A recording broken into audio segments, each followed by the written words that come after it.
And right now we have Professor Piotr Chruściel. You have to know that he's actually connected with the institute because he did his PhD here, supervised by Professor Kijowski. And then he had a brilliant career around the whole world. First in France, in Tours. He was met the conference there. But then Yale, Santa Barbara, Canberra, New York, plenty of places. And last years he spent in Vienna, in Vienna University. And we are very lucky that he agreed to move to Poland. So soon he will be also employed by CFT.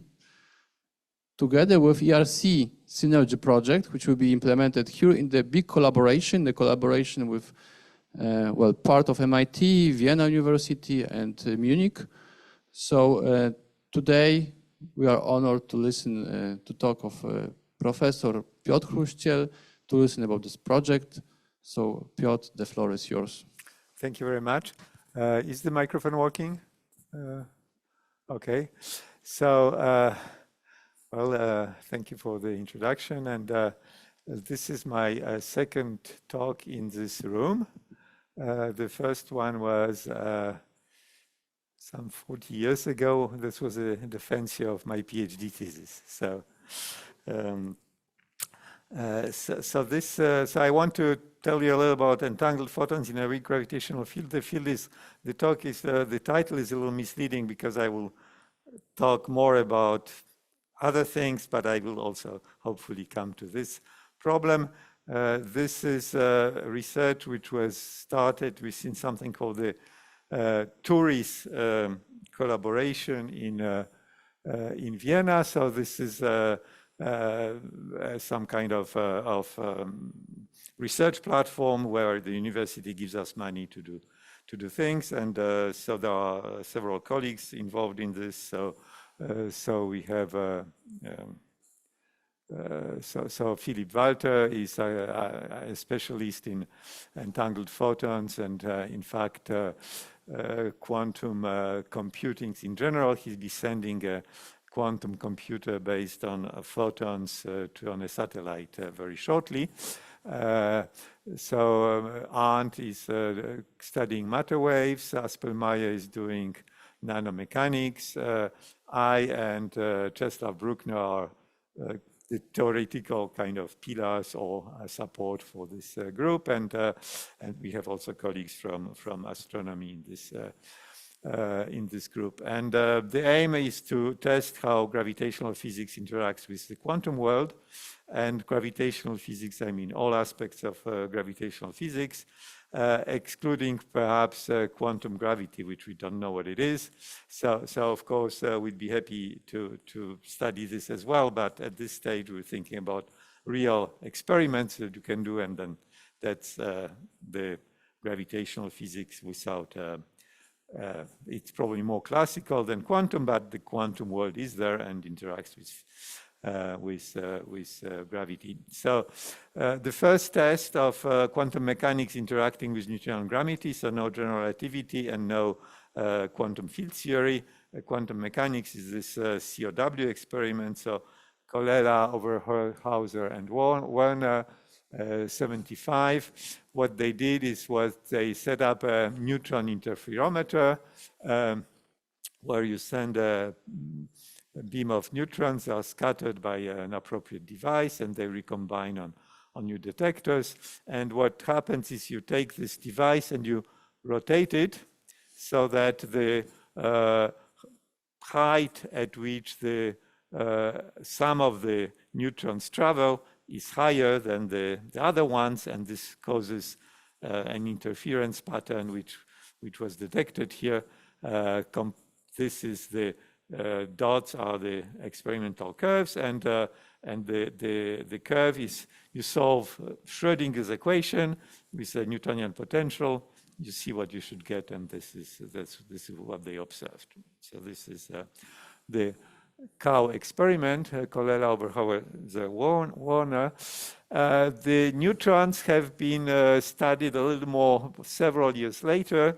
I like to think of these gentlemen as the Vienna group because that's a colleague, Hartmut Aberle, is at the Technische University in Vienna for several years, and he's been pushing this kind of experiment, involved in the experiments.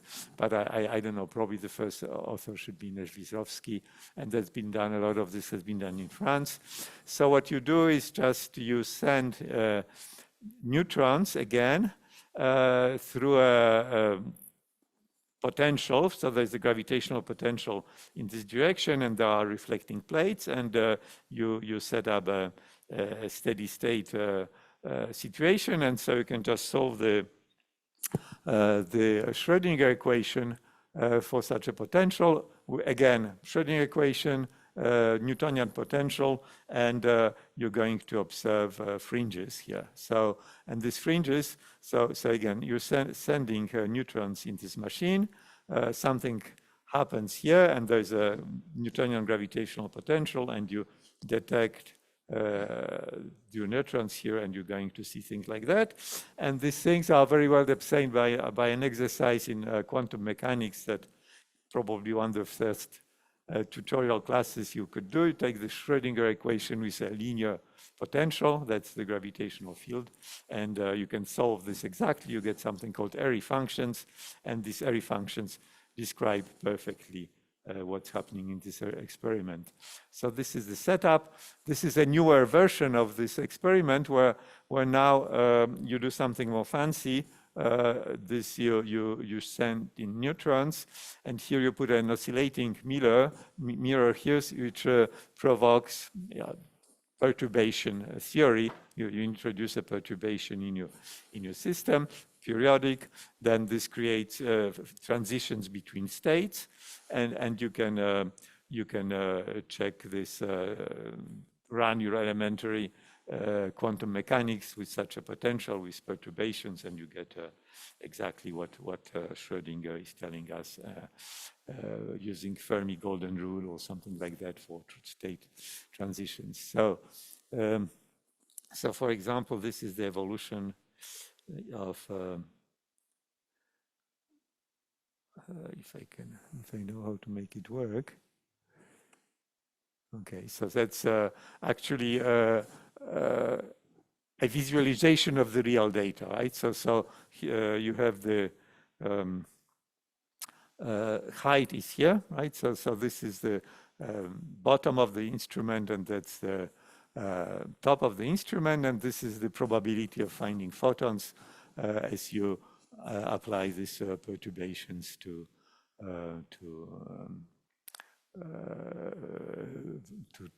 your system, and this fits very well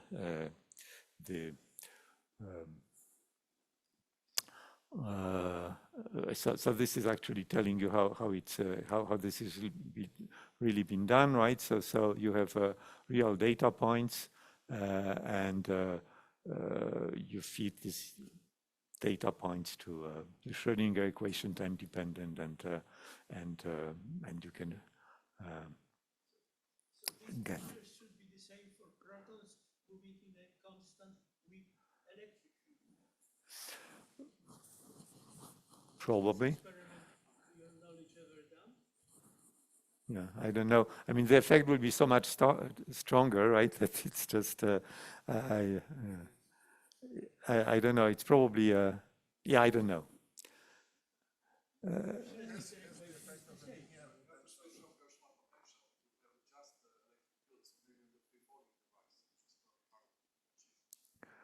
So probably the interactions with the material will be much more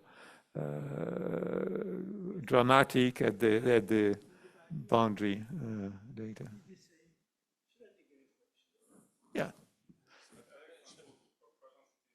Has this potential, linear potential, electric linear potential, has been really tested?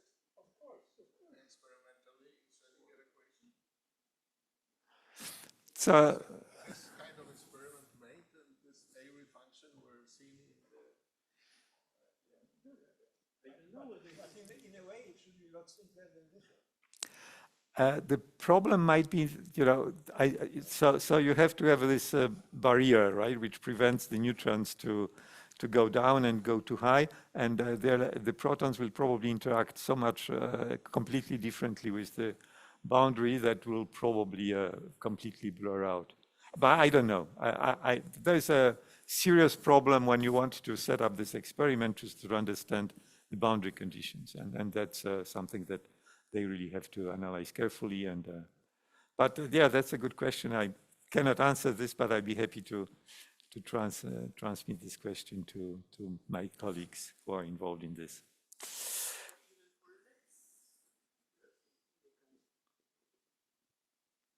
So that's another one where you're actually trying to see how gravity interacts with quantum systems. So here you're shooting up atoms using laser beams, and you stop them using laser beams, and so some of them go up, some don't, and those that come back interact with those who didn't, and again you solve the problem in a Newtonian potential, and so these are neutral particles, so this would probably not answer your question. So you get exactly the predictions of Newtonian Newtonian gravity coupled with quantum mechanics. So this experiment raised a lot of discussion at some stage whether you're actually testing general relativity or whether you're testing Newtonian mechanics, because the same effect, if you just take general relativity and you, and you say there is a time, so I think the way it goes, you just, you don't write the Schrödinger equation, but you quantize using path integrals, and you put in your Lagrangian a time dilation coming from general relativity, you'll get exactly the same effect, right? So in other words, the same numbers, the same formula at the end can be derived either Schrödinger with a V or Feynman path integrals, and you put a correction coming from time dilation, coming from general relativity by hand ad hoc, right? So now the question was, are you really testing general relativity here, or are you testing quantum mechanics and Newton theory? Well, I let you decide, but certainly you can explain everything in this experiment without knowing anything about general relativity. Well, there is something which is not completely directly related to gravity, but at least a little bit. And this is something coming from the Arndt group in Vienna. So what they're trying to do is to push to see how far you can, how massive can objects be and still behave in a quantum manner. Okay? So this was started by Arndt maybe 20 years ago with, or 15, with first with the carbon molecule, this carbon-60 molecule, buckyballs or something like that. And he's been pushing this, the masses up and up. At this stage, as you can see, are the data here. Well, there have been various molecules. So the way it works is that you have a source of molecules, which you put through various gratings. The middle one being a laser one. These are physical ones, and you measure what happens there, and you get, if this was an electron, you'd get a classical pattern. If this is a stream of or a stream of electrons, and the point is that you can actually do this for rather massive objects. So this is the data for interference pattern you get for a molecule which has 28,000 atomic units. So Markus Arndt has told me yesterday that he can do 1 million now. It's not published yet, but so the quantum behavior, the transition from quantum to classical is a mysterious thing, and he can test things at masses which are actually completely amazing, right? I think he was using viruses at some stage for his experiment, and he really needs special molecules for these things because they have to survive the heating, and they have to have good properties so that they interact with all these things without being broken, and they have to go sufficiently fast to go through the apparatus, but they cannot be too fast because they'll be too warm, and therefore the internal degrees of freedom will completely mask the central degree of freedom. But so there is an aspect of gravitation here, namely these molecules. I mean, you really what you see is spots, right? You really see things heating. So it's you don't see a wave at the output. You get points, right, where the molecule hit, and of course this molecule moves as Newton tells it, right? So it's falling down because this is a few meters. So it behaves classically in interaction with gravity, but then it has this interference patterns which shows up there. Did I understand correctly that this is a version of a single photon interferometry? With Coherent beam of molecules, but a single molecules, one after another. Right. Well, of course, one after another, there's a lot of them, but there can't be too many anyway. Yeah. But yes, it's like electrons, but with molecules which are now up to 1 million atoms, which is just amazing. But so the published version is from 5 years ago with these numbers. Right. So this is Aspelmayer, and this was Arndt and Aspelmayer. Well, Aspelmayer is trying to do nanophysics, nanomechanics, right? So, and that ultimate goal is actually to produce massive bodies in a quantum entangled state, and you want to measure the gravitational field, right? So to have a massive body which is at two positions at the same time, because that's what quantum theory allows you to do, right? So with some certain probability, and you want to measure the gravitational field of this object. So there are two ways to do this. First, you want to be able to measure the gravitational field very precisely, but also you have to be able to create these states of matter which are in an entangled state concerning its position. And so this is what he's been working on. And so this is how you measure the gravitational field of a small object. So I think that this is this little gold sphere, 90 microgram gold sphere. And so I have actually two of them. And what you do is that you make this one vibrate, and the other one, it's a Edfors pendulum. It's going to react to the fact that this one is moving, so there's a periodic gravitational field coming from this object. Of course, you have to it's only not a periodic gravitational field, but there are all other fields around. So you have to field the electromagnetic interaction as much as you can, because they will completely swamp the gravitational one. But so he has fancy techniques to do this, and then he can indeed measure the gravitational interaction between these two bodies. What you can, when you do this measurement, what you can see is also the traffic light on the nearby streets, because cars are moving and they're stopping at the traffic light and they're restarting, and there are Strassenbahns moving, and so this introduces gravitational potential, so that it gives a periodic signal in the data here, corresponding to the frequency of the traffic light.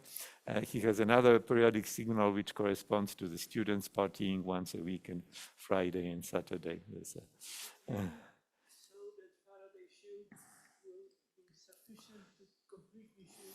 That's because they are much there are by many orders of magnitude, and that's his claim, right? So now I can only just report on his results and on his claims, and that was certainly one of the major concerns of this of setting up this experiment. The electromagnetic wave which is sent by Faraday field when field is excited by the motion will be stronger than gravity. And so one of the reasons that why one just that's gold, right? It's because it has good properties concerning minimizing interactions and so forth. But yes, of course, I mean, one can, and I would be interested to hear what Aspelmayer would tell you if you asked him, but. This would be to change the mass without changing the electromagnetic properties and see whether the effect is stronger. And whether it's proportional to the mass, right? Yeah, that would be. But of course, even then, changing the mass, you're going to the electromagnetic effects could be proportional anyway, right? So it's hard to see how to disentangle this. So certainly, they made every effort they could just to make sure that this can be interpreted as a gravitational force experiment. So this is from measuring gravity. The other thing is just to try to calculate, to create states of matter which are in a superposition. So for this, you just levitate nanoparticles, and they manage to get rather certainly macroscopic objects in a quantum ground state of motion. By laser cooling. And so the effort is just to put these things together and get gravitational field of a quantum entangled state. Anyway, so all these experiments can be explained by the Schrödinger equation, Newtonian potential, while we are interested in general relativity, and we'd like to also to have relativistic systems, right? So the idea is then to use photons, because there's no Newtonian model of how photons interact with gravity. So whatever we're going to measure on photons will be either testing metric theories, right? So the simplest metric theory would be photons in Minkowski space-time, but you can think about more sophisticated metrics like the ones coming from Einstein equations or maybe other models, right? And see what we can say about this. So doing photonic quantum interferometry and taking the gravitational field into account is essentially testing quantum field theory in a curved space-time. Well, if you can get enough, of course, precision to get some curvature information in there. So this is a paper we wrote 7 years ago where we proposed to do something like that using very simple interferometry. So you're sending photons, and here we are proposing to do it with single photons. So in an interferometer, there's a height difference between these two arms. So the photon here travels in a stronger gravitational field than the one here, and therefore there is a phase difference. And when you put them together, and so the question is, can you measure it, and what do you need to measure this? So we have clocks at different heights in a gravitational field. That's the cartoon version of what happens, right? So if you send a laser beam at one height, you can measure its frequency. That's the simplest effect which arises. While you move this thing up, you measure again the frequency, and this frequency will be different, right? Because for many reasons, in a Minkowski metric, it will not be different. They will be the same. But if you are on the Earth, then because you're higher up, actually G is the same. Even if G is the same, you get a difference because the proper time runs differently at various height in a gravitational field. And so this gives, this cartoon gives the interpretation to this experiment as testing how does time run for a quantum object? Does it run in the same way as we know it does for classical objects? Does this time run differently? Is this not some version of redshift? So this experiment, the simplest, there are many explanations. One would be just redshift, right? The other would be time dilation. The third one would be equivalence principle. So that you can probably, because the redshift is coming, you can explain the redshift by the equivalence principle, right? So that would be just one interpretation of this. If you want to do this, you have to do some calculations, and you want to make sure that you get something which is measurable. The calculations, while we did them, and when we worked on this problem, I pointed out to my colleagues that actually the biggest effect that will happen here is Earth rotation, because the two arms of the interferometer rotate at a different speed, and this effect is by 3 orders of magnitude larger than any other effect here. And so, and this is something that you can actually measure.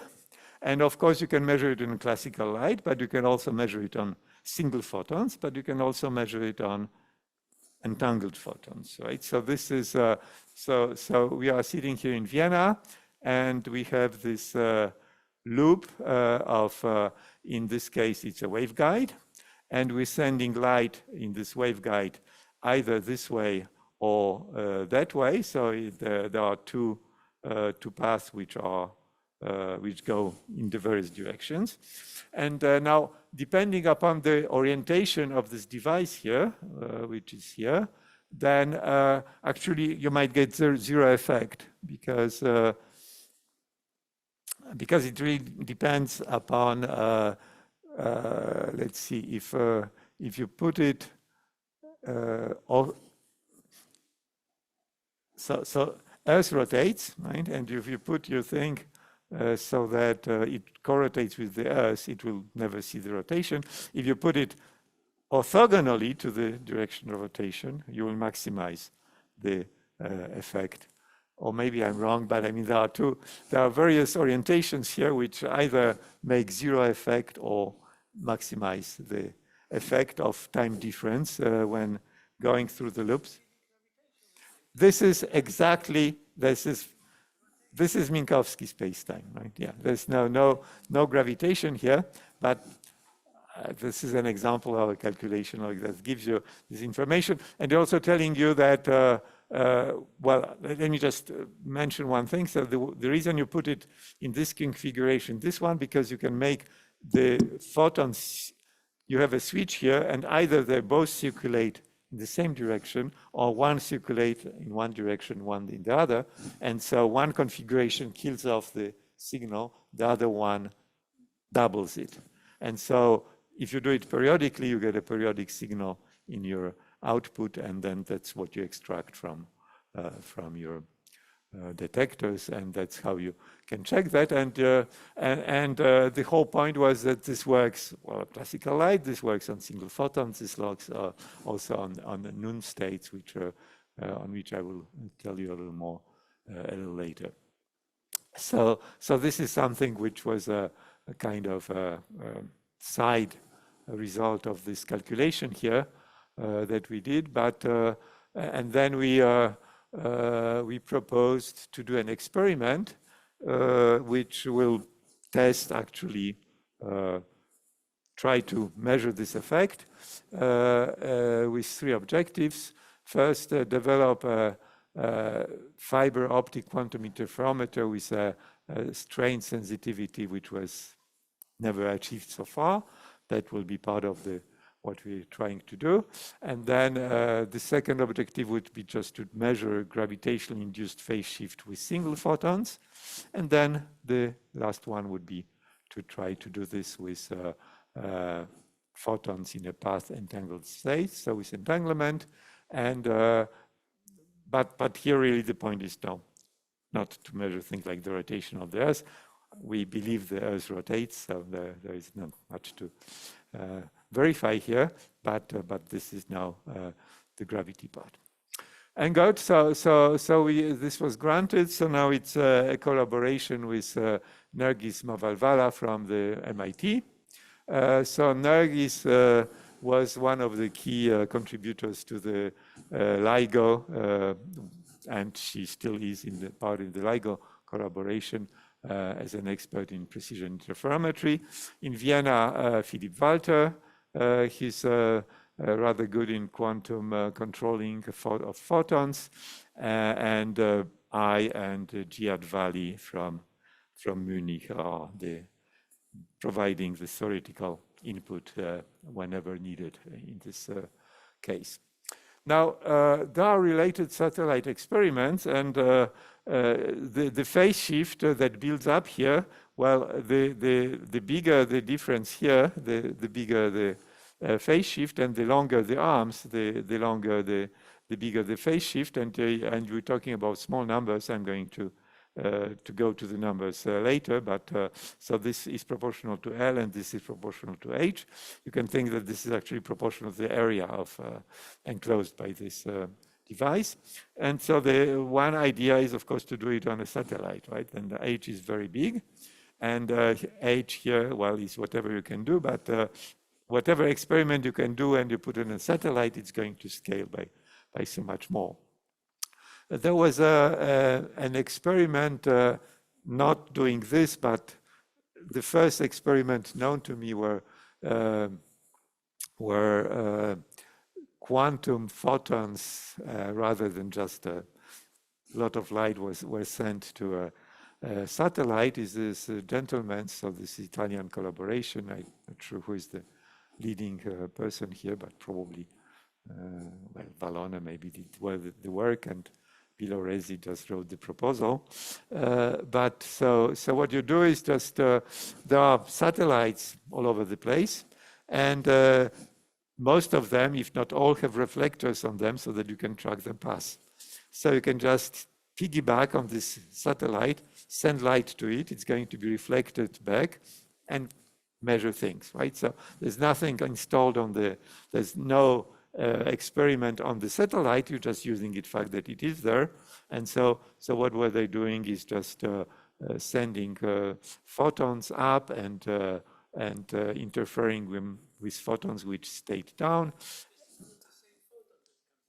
No, right, yeah. So it's not, it's a completely different spirit, but it's a proof of concept that you can communicate with using quantum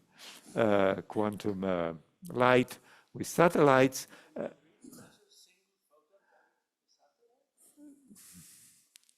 Well, I read their paper and it wasn't completely convinced to me. I wasn't completely convinced, but There's so much stuff. But the detection is, of course, very rare. You have to send millions to detect one coming back. right. And so therefore then the question arises whether you're really sending quantum light or classical light at this intensities and so forth, right? So I think there's a lot of questions that you can raise here in this context of the experiment, but I mean, it's been done, and well, what they report is that they can actually measure Doppler effect on single photons, which has never been done before, certainly not at such distances. This satellite that they looked at were not on a circular orbit, but elliptical one, so there was a radial component of velocity which they could measure using quantum, using single photons. Well, there's another probably much more famous satellite experiment by well, my university colleague Zeilinger and Pan in China, who were distributing quantum keys along a satellite. I mean, it's probably part of the Nobel Prize for Zeilinger. So here, so what you do is really using quantum states of light and distributing them at distances of 8,000 kilometers. If you think about it, it's the first time it sounds very impressive. It's a little less impressive if you realize that actually these photons here, they will travel maybe 10 kilometers in an atmosphere environment, and they're in vacuum, in empty space. So out of this 7,600 kilometers, you can take away 7,580 for propagation in vacuum. Of course, you still have, it's still impressive that you can set up all the communication, everything. But the hard part is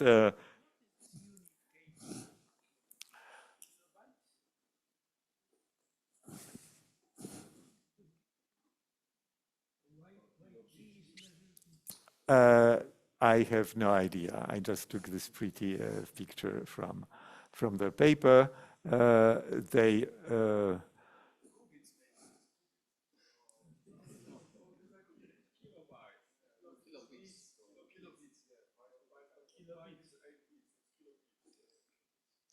And I don't know what this means either. So maybe somebody. Yeah. Yeah. So, right, so what I just wanted to comment on is that previously Zeilinger did an experiment where he was doing this from two islands somewhere, maybe Madeira or something like that, where there was 120 kilometers between them. And so I think this was, in fact, much more difficult than this one, because you had 120 kilometers of atmosphere to fight with. Yeah, between the Canary Islands, right? While here you have to only 20 kilometers of atmosphere. So this is this has nothing to do with our experiment, but actually 2 years ago, the same group made a proposal how to do exactly the same thing as something very similar to what we proposed using the satellite. The setup is slightly different than what we're trying to do, because there's only one communication channel between this lower arm of the interferometer and the upper one. And the way it works is that when you send your photon here, and the experiment they're announcing is for single photons, but of course, if you can do it for single, there's no reason why you couldn't do it for entangled states. So you send a photon here, and then it's split into two parts. One travels in this long arm here. The other one goes down. Now, the one which travels on the long arm is reflected back, goes up, and because of its polarization, the way they set it up here, it has to go in this short arm when it's up. And the one which went down goes up, and because of its polarization, has to go in the long arm before it comes up. And therefore, this one stays shorter, well, stays in a strong gravitational field, and this one goes here, is forced to stay in a weaker gravitational field. So you can have your phase shift, and of course, in our experiment, we're having 1 or 2 meters here, while they have 100 kilometers, so everything, the height part is big. But of course, you cannot, but now the question is, if you put a vacuum, for example, interferometer here, maybe you can get something of the order 1 meter. Well, in our experiment, we're going to put a waveguide here, which allows us to have 30 kilometers here. So number-wise, I think that the sensitivities are very similar. And the cost of the experiment, well, is a little different. They're very serious about doing this. It was a proposal, but then yeah, this year there is a report that they are actually testing the other part of the equipment on Earth to make sure that this works on Earth. So they make this single photon interference over 8 kilometers. And so the 8 kilometers is effectively what happens if you go up the 11 kilometers of the atmosphere. So that's a test, obviously, towards this experiment. So presumably they're going to fly it at some stage. Good. So now, what about our setup? Well, you just sit down and calculate things. So the naive picture is just redshift or something like that. But there are more things to it. Well, we're using a waveguide, right? So a waveguide, when you put a waveguide in a gravitational field, you'll have several things. You'll have something which is the time contraction or redshift, but you'd also have a wave vector which changes, which is distinct from the fact that the frequency changes. And you'll also have the length which changes. So there are 3 effects at least, or which come from quantum field theory in curved space-time, right? So that's bottom line. You have to do the calculation properly and to see how each of them contributes. And if you don't take some of them into account, it's easy to get a factor 2 wrong in your formula. So this is the formula after you take you calculate the change of your wave vector. So we're using waveguides which have a core where essentially light travels. There's a cladding which so the waveguide is this thing, and the other one has just protection or something like that. There is this core radius which has a radius comparable to the optical wavelengths. This cladding is essentially infinite compared to this one. So you can do calculations in a cylindrically symmetrical model to start with, and then you have to build up your formulas. You end up, if you have about 100 kilometers of your waveguide here, you're going to get a phase shift of 10 to minus 4 radians due to when you move this by 1 meter. Right? So that's not very big. It's a bit challenging to measure this. There is, of course, one has to be careful about photon losses. Well, the frequency accuracy, that's what you end up with here. And yes. I was wondering, what is like the fundamental reason for using single photons? Like, but perhaps some of those interference effects can be observed when you observe an coherent light propagating, or when you have more photons. Yes, I mean, there's obviously this experiment will be much easier if you just do classical light, because you don't have to worry about a lot of quantum things. But the core is just to check how quantum light interacts with the gravitational field, right? And of course, part of what we're doing will be to check that how classical light, whether we get the right behavior and so forth. But I don't think we have any doubts about it.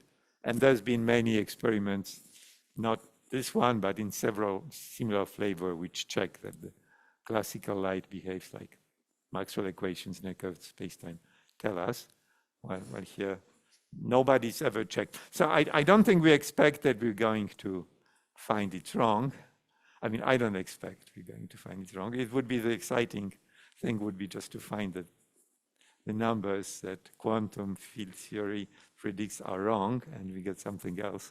But one important difference between photons and electromagnetic field. Photons are described by complex wave function with positive energy, and electromagnetic field has two parts because it must be real. Therefore, photons are not the same as the classical symbol. And therefore, I think there is a point of testing this, right? I mean, physics is about testing things, models. Now, if you test that you get the answer you expected, then, well, that would be one more test of the theory. The exciting thing would be to find that it doesn't work like that. So what's the, why do we want to do this on entangled photons rather than just single photons?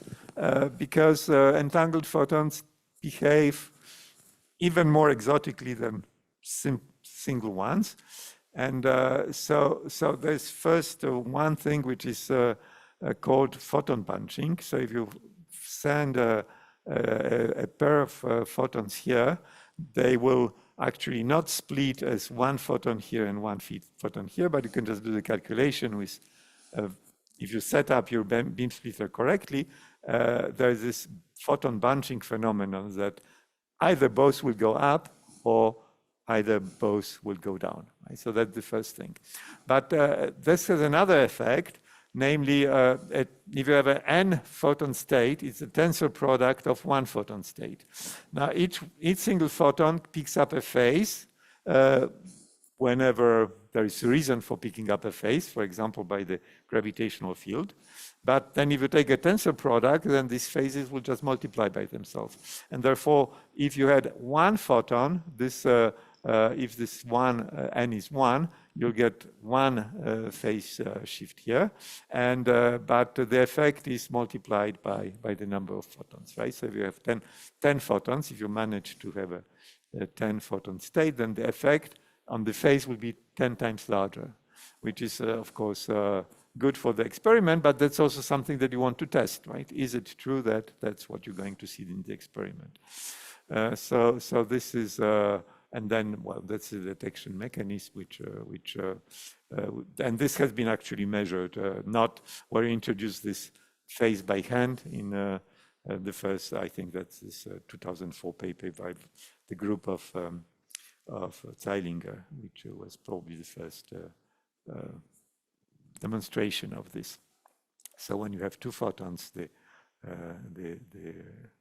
fringes are shifted, well, multiplied by 2.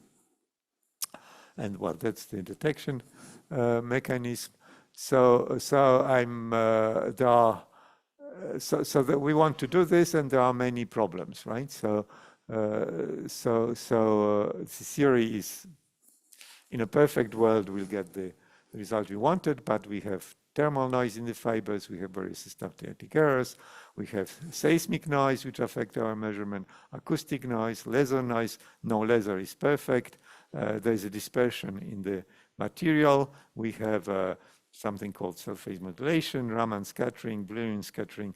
So all these things have to be taken into account when you want to set up the experiment to see whether it's plausible at all that you're going to do this. And let me just, last thing I want to tell you is about thermoelastic deformations. That's something that we calculated and ended calculating recently. So when you're moving this thing up, well, there are various things which happen. First, if you are in an atmosphere, the temperature will change. It's going to change by 1 microkelvin if you just move by 1 meter. The pressure will change. It's going to change by 10 hectopascals if you move things by a liter. Well, the gravitational field will change. It's slightly lower here, right? So if you put all this in your equations, you can now try to see how this affects, right? So if you change the pressure, the ambient pressure, then the material will actually expand. And but if it expands, it's going to shrink in the other directions. That's a property of elastic materials. So if you do something in one direction, it reacts in the other one. And so that's one thing. When the temperature changes, there'll be changes of the stresses due to the change of temperature and the formation of the material. And so what you want to do is first understand, well, general elasticity. So this is something which is known. Well, actually, not unexpectedly, you can show that in a weak field, relativistic elasticity reduces to Newtonian one. So that we need to solve the Newton equations of terminal elasticity with contact boundary conditions. I was surprised that this is not something that you can find in textbooks on elasticity, and I've talked to colleagues with the engineering department, and somehow it's not a problem that is in the textbook or that's been done. So we did the calculation. So once you do the deformations, you have to solve the Maxwell equation in the deformed waveguide, and that's the end of the story. So the setup is we consider infinite homogeneous cylinders because the scale of bending is much larger than the radius of the object. So you can use symmetry to reduce the problem to 3 sections, and the numbers are scary. As I told you, you move things by 1 meter, temperature changes by 10 microkelvin, pressure by 10 pascals, the gravity changes by this amount. The phase shift we want to measure is 10 to minus 5, or actually 10 to minus 4, roughly speaking, right? And just this, these effects of pressure and temperature give 8 or 9 orders of magnitude different, larger effects, right? So obviously it's telling you that we have to do the experiment in a very high vacuum, and it has to be a very good vacuum. And even a very good vacuum is not going to give you the 9 orders of magnitude here. So you have to worry about how you're going to set up your problem. And I think it's probably too technical to discuss these things here. But so let me just finish by saying that this experiment is being built and we're making progress. We have various partial results so far. I'm saying we, but of course I'm not building it myself. I'm only there just telling my colleagues how scary the numbers are which they have to fight against. And well, we hope that we'll be able to, in 4 years, tell you that yes, we have verified or we have falsified this theory, but this remains to be seen. Thank you. Okay, thank you for the talk. So now we have time for questions, and there is already the first one. Goy. Thank you for a very nice talk. I have a simple question. Do you use polarization of the photons anywhere in this experiment? So certainly that's something which is part of the game in this, yeah. And part of the game is actually to control the polarization so that it doesn't go too far. And that's the, one of these things this is only a part of what needs to be done just to control these things. Yeah. And you probably, if I think about it, probably referring to some calculations about the polarization, transport, and things like that Thomas Billing did. But so these are less of a headache than in many other problems that arise here. Yeah. Other questions? So finally, the online audience is out, yes? Oh, they were able to follow? Well, in this context, let me mention that actually polarization, you can write down a very clean formula how the polarization of the Maxwell field will change along a curve, whether it's a geodesic or whether it's forced to live on a geodesic, how it couples to the curvature of space-time. And it would be really cool to measure this, but polarization is very difficult to measure, and small changes of polarization are very difficult to measure. So it's not something which one can hope to do in a, forget quantum light, but just even with classical light, that's something that would be nice to do. And that would be, in fact, coupling, the coupling to curvature, so second derivative of the metric, is the strongest for polarization, is much stronger for polarization than for the phase. So measuring space-time curvature effects will be easier with polarization if one finds a good way of measuring tiny changes of polarization. Yeah. I have a stupid question because I missed the point actually where the experiment is built, in the United States or in Vienna? In Vienna. Both places. So parts are built in Vienna, part in places. In fact, it's some of it's duplicate because if you build part of the apparatus, you have to at least have some control over the remaining part, which will go in it. So at MIT. They've been very good at controlling vibrations. That was the heart of LIGO, is just to eliminate vibrations. So that's they're going to build the moving parts of the apparatus, and it will be shipped to Vienna. Mm-hmm. But in parallel, with all the technologies needed are developed in both places. So there is a little of redundancy, but. There was a question of Wojtek. Right, thanks very much. So if we take relativity seriously, in principle, you could make your gravity stronger by just having linear acceleration of the whole system, right? In principle, observers shouldn't tell the difference. And then maybe you can make a stronger, I mean, there's different effects to worry about this, how you accelerate system like that. But in principle, I have thought about that just to increase potential phase shift due to gravitational effect. Like just use acceleration to mimic the gravitational force.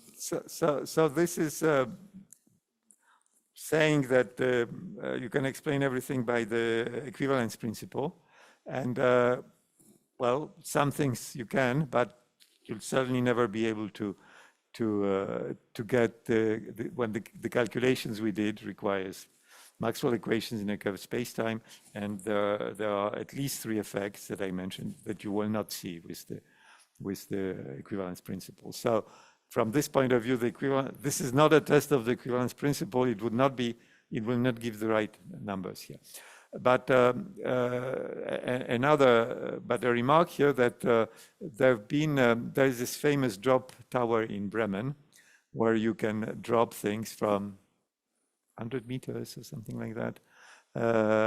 And so people have actually dropped interferometers to see what happens on quantum states. The problem is that it's a very delicate experiment because the lifetime is very short, and then a lot of boundary effects arise when the thing hits the ground. So it's difficult to get very precise numbers out of it. But that's been done, and everything is fits, but with whatever accuracy you can get in such an experiment. Other questions? If not, then I address Mikołaj's. At the very beginning, you mentioned the Sagnac effect, which also contributes to this type of measurements. How do you deal with that?